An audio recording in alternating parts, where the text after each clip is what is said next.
So we are now knocking on the door of February 2026, and the Trump administration, specifically the Pam Bondi-run Department of Justice, if you could even call it that, stands in blatant violation of the Epstein Files Transparency Act. It was now more than 2 months ago, way back on November 19, 2025, to be exact, that President Donald Trump begrudgingly signed legislation sponsored by Thomas Massie, among others, giving the Department of Justice 30 days to come clean, to release everything that they have on Jeffrey Epstein, the Jewish, Israeli-run international child sex trafficker who furnished kids to countless U.S. government officials and media personalities, banking titans, and heads of industry so that they could rape them on tape. Whether in Palm Beach, Florida, or a New York City townhouse, a ranch in New Mexico, or the belly of the pedophilic beast itself on Epstein Island, Jeffrey's secluded child rape getaway in the middle of the Atlantic Ocean. According to the Epstein File Transparency Act, which again was signed into law, this is the law of the land in the United States of America. The Department of Justice had until December 19, 2025 to release everything that they have. Everything that they have been sitting on. Everything that they haven't managed to redact or burn or otherwise destroy, but they didn't do it. Instead, Pam Bondi, with the obvious help and direction of the entire Trump administration going all the way up to the Oval Office, ignored Congress and told the American people to go fuck themselves. Sure, she allowed the release of a tranche of emails and other documents, several thousand pages of information that most people already knew, and effectively told the American people, that's all you're going to get. Stop complaining about it. And since then, we have heard very little about Jeffrey Epstein or the pedophiles in his orbit, the pedophiles who right now sit behind the national levers of power in our country. They want this to go away. This is a story that those people in D.C. and New York City and, of course, in Jerusalem want you to forget about, and they have gone to great lengths in their attempts to take the American people's eyes off of the indisputable fact that we live under a government on both sides of the fake aisle that is composed of pedophiles who are on tape molesting and raping and sacrificing children. Let's take a look back at just the past several weeks. As soon as that December 19th deadline passed them by, what happened? The Trump administration started ramping up its military efforts in Venezuela. That culminated into a middle-of-the-night attack on a sovereign nation in the Western Hemisphere in which the U.S. military and federal law enforcement agencies, apparently, who went along for the ride, kidnapped the Venezuelan president and his wife, brought Nicolas Maduro and Celia Flores back to the United States into New York City, where they are now being housed in the very same detention facility that was once home to Jeffrey Epstein. The very same place where Kash Patel and Dan Bongino went on a media tour, swearing up and down, promising that Jeffrey Epstein absolutely, unequivocally killed himself with a paper bedsheet. These people are willing to put the entire world on the brink of total war. They're willing to put humanity as we know it on the brink of extinction and to completely destroy this country to stop the truth from coming out, to stop the reckoning that the American people deserve to have with their illegitimate pedophilic government. Distract, distract, distract. That's the game plan. And when the drama and the theatrics around Venezuela stopped being a big enough distraction, they moved on to Greenland. And now we stand on the brink of war with Iran. At this very moment, the USS Abraham Lincoln Carrier Strike Group is sitting off the coast of Iran waiting to get the order to attack. Tens of thousands of American ground troops are being directed to the Middle East where they are awaiting that very same order, in order to start a war that could ensnare Russia and China and every other global power that you could possibly think of so that they can keep the American people busy. They can keep the American people preoccupied with anything other than the release of the Epstein files. And these distractions don't have to be limited to foreign wars. We have wars right here at home where the government operations on American soil are leading to the broad daylight killings of American citizens by federal agents. And of course, they tell us they're doing this in the name of mass deportations. Yeah, mass deportations don't exist. That's fake. We have been over the numbers before. It's an absolute fact that the Trump administration is not cleaning out this country, But instead, what they've done is created a situation in which the American people are painting themselves into their respective corners on the so-called left and the so-called right, and they're arguing with each other, fighting with each other over the presence of ICE agents and Border Patrol agents in cities like Minneapolis or Charlotte or Los Angeles.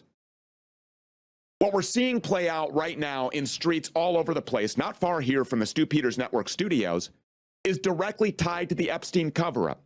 I've been saying this a lot lately. I'm going to say it again. This government is directing the American people to fight horizontally so that we will not fight vertically. The more they keep us at each other's throats, the more they keep us bogged down with debates over foreign wars or law enforcement activity or any other wedge issue that you toss into the mix, the more time they buy themselves. Because when we're fighting each other, when we're dividing ourselves along fake political lines that have been drawn for us by a bunch of pedophiles, we're feeding the beast. We're keeping the occupied, compromised government in business. There is not a single political issue in this country right now that's more important or more consequential than the indisputable fact that the United States government is run by pedophiles. Your congressman or your senator or your president, they're all on the tapes. They're all on the list.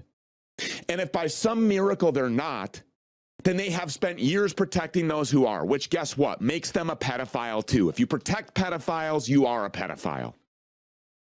And the penalty for pedophiles is death. Cast them into the sea with a millstone around their necks. Feed them into a wood chipper. Publicly hang them.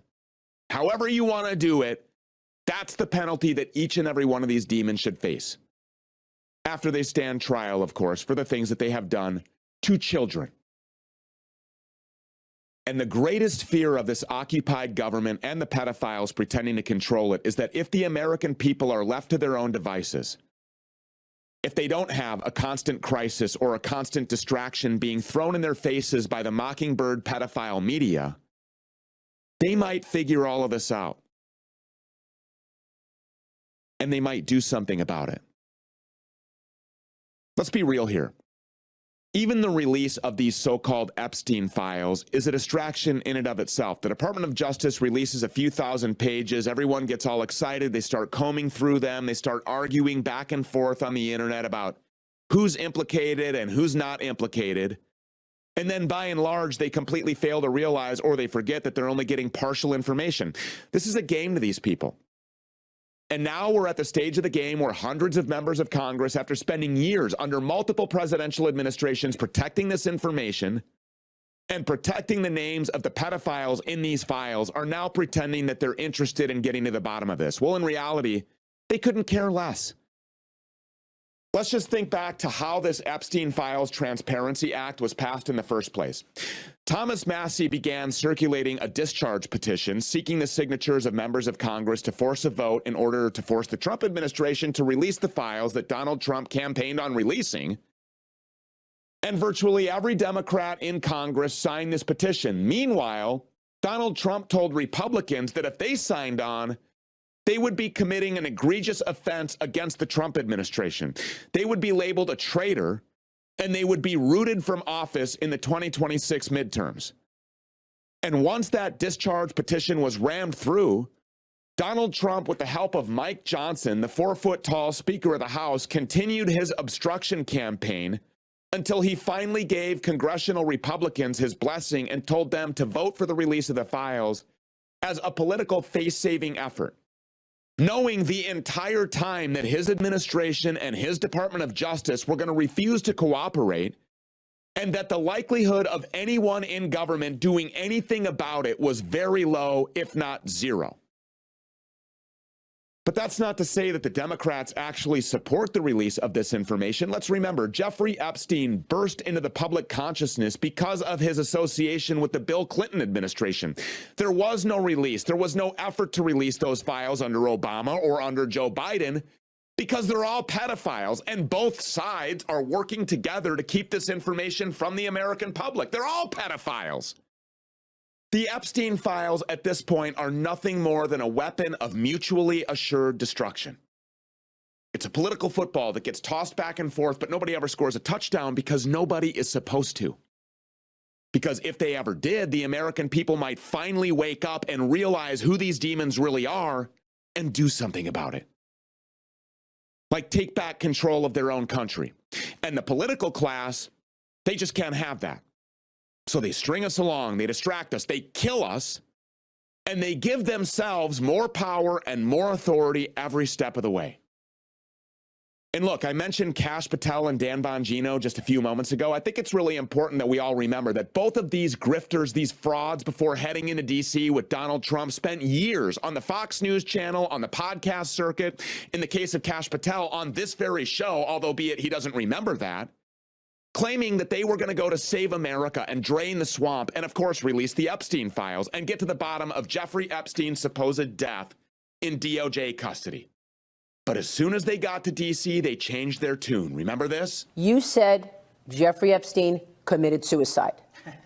People don't believe it. Well, I mean, listen, they have a right to their opinion, but as someone who has worked as a public defender, as a prosecutor, who's been in that prison system, who's been in the Metropolitan Detention Center, who's been in segregated housing, you know a suicide when you see one, and that's what that was. He killed himself. You want me to? I've seen the whole file. He killed himself. They got the call. They don't care about justice. They don't care about Jeffrey Epstein's victims or the countless other victims of the countless other sex operatives who are hanging around D.C. and Tel Aviv to this very day, compromising members of government and every other seat of power, just like Pam Bondi.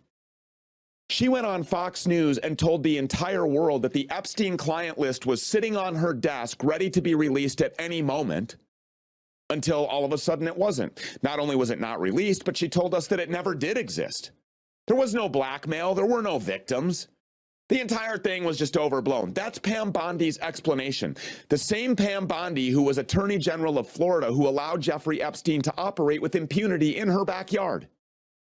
Does anyone really believe that a U.S. Attorney General who let this guy skate at the state level is going to do anything to expose his misdeeds and the misdeeds of her own colleagues or of herself at the federal level? Of course she isn't.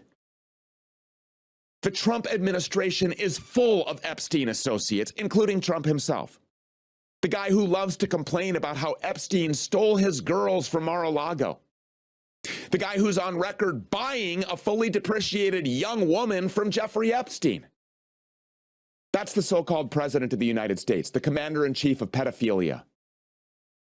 And just about no one on either side of the fake aisle seems interested in doing anything about it. The entire story is a prime example of the old saying, nothing ever happens. It doesn't matter who you vote for. It doesn't matter whose bumper sticker you put on your fucking car or whose sign you put in your yard, okay? When these people get to D.C., they have their souls snatched. They all play for the same team, a team that we're not members of. And at this point, it really does look like the only person in D.C. who's even remotely serious about getting to the truth about these Epstein files and this whole situation, holding these pedophiles accountable, is Thomas Massie. You hear a lot about Ro Khanna, who alongside Massie co-sponsored the Epstein Files Transparency Act.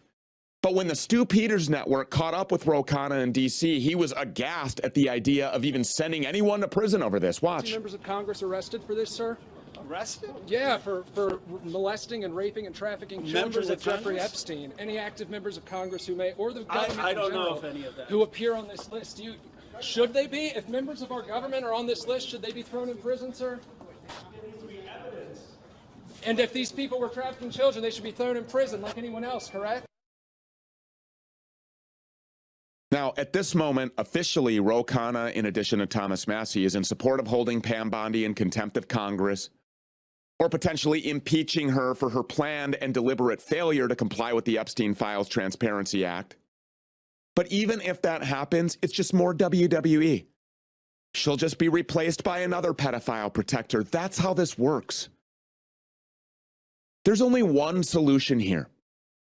And that solution is to remove every single one of these pedophiles from our nation's occupied capital and start all over again. There's no politician who's coming to save the day. This is a job for the American people. It's time to fight vertically. John Miller has been in the green room waiting for comment on this. He joins us now. John, thanks a lot for coming. Appreciate you being here. Great to be here. I think you covered pretty much everything. I mean, this would probably be the biggest story ever. It would be the biggest scandal. It would be all over everywhere if it didn't implicate everyone. And that's the problem, is that every single person is implicated. If what your reporter said happened and people in Washington were held accountable and the pedophiles were held accountable, there would be no one in Washington. The building would be empty. So it's not possible for them to do this. And the anti-Trump brigade, they're all implicated. So you don't have Rachel Maddow, you don't have anyone on NBC, you don't have anyone on CNN wanting to hold people accountable because they're all implicated too. Their execs are implicated. So what we're left here is with everyone is involved in this, and that's how it's designed. Jeffrey Epstein was a Mossad agent, and Israel is designed to have the keys, and they're supposed to be the only ones that can unlock it. We're not supposed to have any of the answers. They are the only ones who are allowed to have those answers. If the Epstein files were suddenly to be just like dropped on a floor somewhere and somebody picked it up and there was the thumb drive and they published the countless videos to the internet simultaneously, everybody all at once, 8.5 billion people in the world, 350 million people in America, if everyone were able to view these tapes right now, at this very second, and they were able to, without question, identify these people, who they are, and what they were doing to kids on tape, what do you suppose would happen? I think that there would be another revolution in America, because I think that people think they know. It's like that old saying, you think you know, but you have no idea. I think people think, or maybe have some idea of what it is. But I think when they realize that the execs at Fox, the execs at CNN, the execs at NBC, the president, his cabinet, everyone in his cabinet, everyone in entertainment, everyone in media, everyone in banking, everyone has some connection to this. Every celebrity, all of the people that people listen to and watch in movies, they're all implicated. And I think the breadth of it would just make people's head explode. I think people know, oh yeah, the elites are kind of up to some funny business, but I don't think that they internalize the fact that these people are actually on this island raping, sacrificing, drinking kids' blood, whatever they're doing. I don't think people really understand the fact that they're all involved in that. They are. It's mind-boggling. Yeah, and the argument is always, oh, come on, if they had anything on Trump, Biden would have released this. He had all that time to release these files. He would have done it.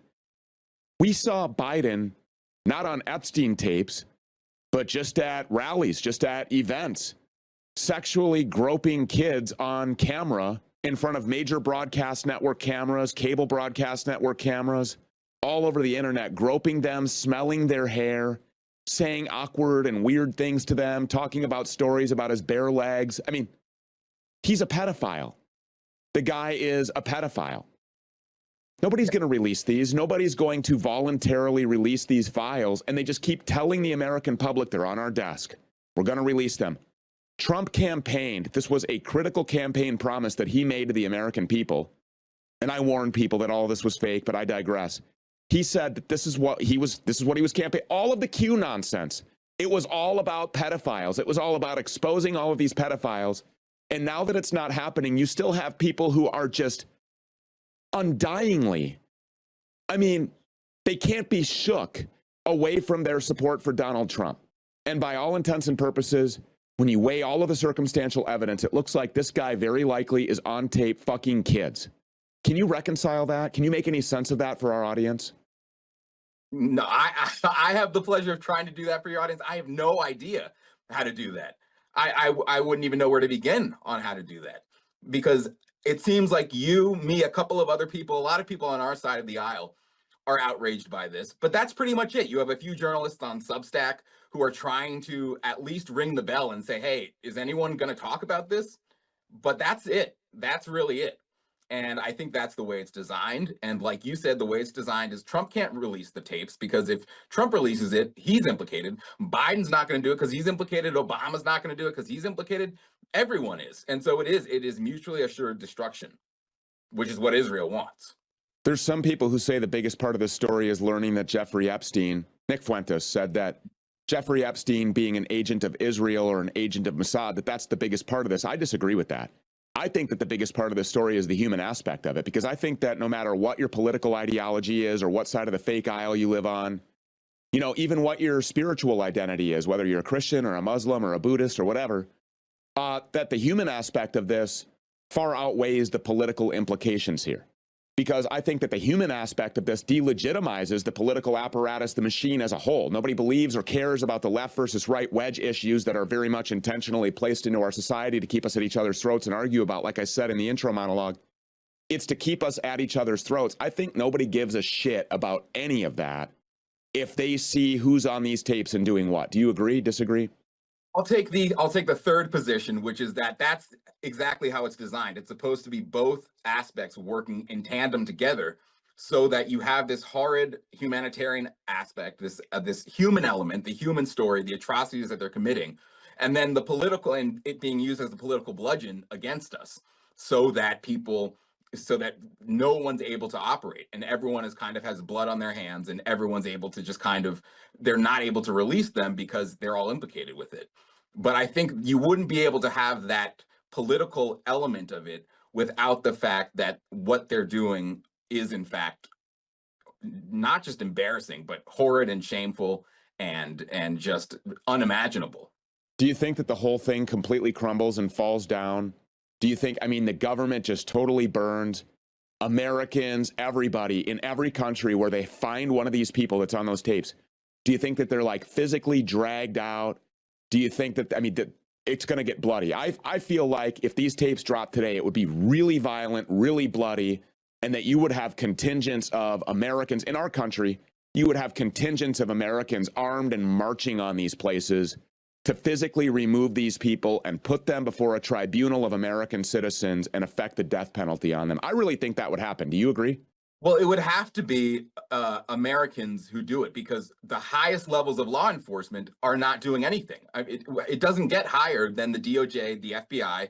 That's our top law enforcement bureau. So if they're not doing anything and they're helping cover this up, then what are the other legal options? There really are none. I mean, that's why it was a big deal to have Dan Bongino go to the FBI, because it was like, there's nothing higher than this. And he's going to be able to, if he's willing to get to the bottom of it, he'll have access to all the files. And then as you played, we saw exactly what happened with that. Yeah, what do you make of Dan Bongino leaving the FBI and going back to Rumble, where, by the way, I'll just bitch now and air my grievances. Rumble is not what everyone thinks that it is. You know, Chris Pavlowski can lie, he can come out, he can smile, he can try to gaslight you into believing there is no censorship, there's no suppression happening on Rumble. Dan Bongino, mark my words, right alongside that bare-chested guy, I forget what his name is with the long hair. Who am I talking about? Russell Brand. Russell Brand. Oh, yeah. These guys are heavily promoted and put to the top of the Rumble algorithm. These people are absolutely boosted. Dan Bongino is one of the original investors in Rumble. I digress. We have been totally suppressed. And I'll just say this. The Stu Peters Network is the largest organically grown channel on all of Rumble. We didn't have any help from them. We didn't have any auto-subscribe features on. Dan Bongino had that, by the way. That means when you go and you learn about Rumble, when Chris Pavlowski is on with Tucker Carlson tonight on the Fox News channel, and he lets the whole world know, hey, there's an alternative to YouTube. This is during COVID. You don't have to be censored. You can come over to Rumble. Nobody will ever be censored. So, of course, we went over there because we were kicked off of YouTube. And we go over there. We are the largest grown, organically grown YouTube, Rumble channel ever. But when you signed up for Rumble, when everybody went over there, the influx of people went over there, there was an auto-subscribe feature so that everybody that subscribed to Rumble automatically started following Dan Bongino. It's not authentic or organic at all. Who listens to this guy? Who's going to take this guy seriously when he comes back to Rumble after leaving the FBI? And part two, why do you think he really did leave the FBI? Well, isn't he making something like, didn't he make $230 million off of Rumble or something like that? Yeah, he's got over $100 million in stock. Yeah, I thought that was a conflict of interest in the first place for him to swear an allegiance to Israel when he was asked, what are you most passionate about when you're going and taking the deputy director of the FBI position? Tell us, what are you most passionate about? It wasn't like, you know, chasing down and arresting pedophiles. It was protecting Israel. He literally said that. It blew my mind. But anyways. Yeah, there's a clip of it. I mean, it's unbelievable. I think when he left the FBI, it told us everything we need to know. It would be one thing if he left and said, you know, I've got the information. I can't, in my current capacity, I can't release it because I'm a government official. So I'm going back to do my show so that I can actually get real for a second. I was hoping that's maybe what that would be. But he comes with this whole thing, oh, I'm going to go and fight the black pillars or whatever he was talking about. So he's clearly not interested in doing it. So he got to the FBI. He didn't do jack shit when he was in the FBI. He didn't get to the bottom of anything. And now he's just going back to do his podcast and roll around in his 230 mil. The whole thing is just fake. It's all fake. We have a cast of actors, and I think Frankie Stock's going to talk about this on the base report, but we have literal casting calls that go out to these people. Hey, if you're interested in being a congressman in Kentucky, we have an offer for you. And the White House, the Trump administration, by and large, was staffed by Fox News personalities. We have Dan Bongino and Kash Patel at the FBI. We have the drunkard Pete Hegseth running the Pentagon, the Department of War. I mean, all these people, it's like a CIA breeding ground over at Fox News. And then we're now hearing that Turning Point employees are being hired at the Pentagon. What does the Pentagon and Turning Point have in common? What's the common ground there, unless there's something going on that we don't know about, which obviously there is. And what's really going on here is that all of this is theater. All of this is WWE. You have the heel and you have the hero. And they just fight back and forth. And when one person gets burnt out, when they want to do a changing of the guard, some new window dressing, just like here in Minneapolis, they got Bovino out and they have Tom Homan coming in. Do you think anything is really going to change? Of course it's not. Except for the fact that it'll be more palatable for certain people because Tom Homan worked under a Democrat administration with Obama as well. And so you'll have Democrats. These people have been psyoped into believing that they're going to go out into the streets and fight a federal government that hates them and wants them dead to protect another group of people in Minneapolis, for example, the Somalis, who hate them and want them dead. We're fighting horizontally in a civil type war rather than focused vertically in a revolutionary act, which is where we need to be. How do we get there? Final words. Yeah, I think you're right. And I think all of this is complete theater and it's designed to not be real. And that's how it is designed. I don't know how we get out of it without the American people taking some matters into their own hands. I don't know what that looks like, but I know it's not pretty. And I know it's not through the institutions, because the institutions are stacked against us. The institutions are conspiring against everyone, and they're working together. So every one of them, by the way, academia, the media, you know, our banking and finance sector, everything, every aspect, the church. They need to get serious, though. They need to stop this influencer thing where they're trying to be influencers and you know, drama and all that. All of that needs to stop. There needs to be some organization. There needs to be really serious, smart people who can figure this out, because this is not Twitter. This is not X. This is not fun and games anymore. This is real. Yeah, which is why I actually really like Azapac. I mean, finally, you have somebody, Dr. Michael Rechtenwald, who put his money where his mouth is. You know, he's out there. He's completely mask off, and he's saying, hey, we need to go to the belly of the beast. We need to take on the most powerful infrastructure that has been weaponized against the American people, and we need to support candidates. It doesn't matter if you're a blue pedophile or a red pedophile. It's all fake. Get out of here. We need to support candidates who are anti-Zionist. The Anti-Zionist Political Action Committee, whatever it's called, Azapac. And I think that is a viable solution. I think that this is going to be probably front and center. You're going to have entire campaigns that are focused on saying, I don't like Israel. I want to cut them off. That's it. That's all I have to say. And I think that those campaigns are going to be very successful largely. Do you agree? Yeah, I agree. Yeah. We have to get this monkey off of our back. This is a relationship that is that of a tick to a dog. It's a parasite that it's attached to its host, and the host is basically lifeless at this point, and we are at the brink of being conquered. John Miller, it's been a long time. Thanks a lot for coming back. Appreciate you being here. All right, Frankie Stocks, the Base Report is coming up next. Stick around. We'll be right back.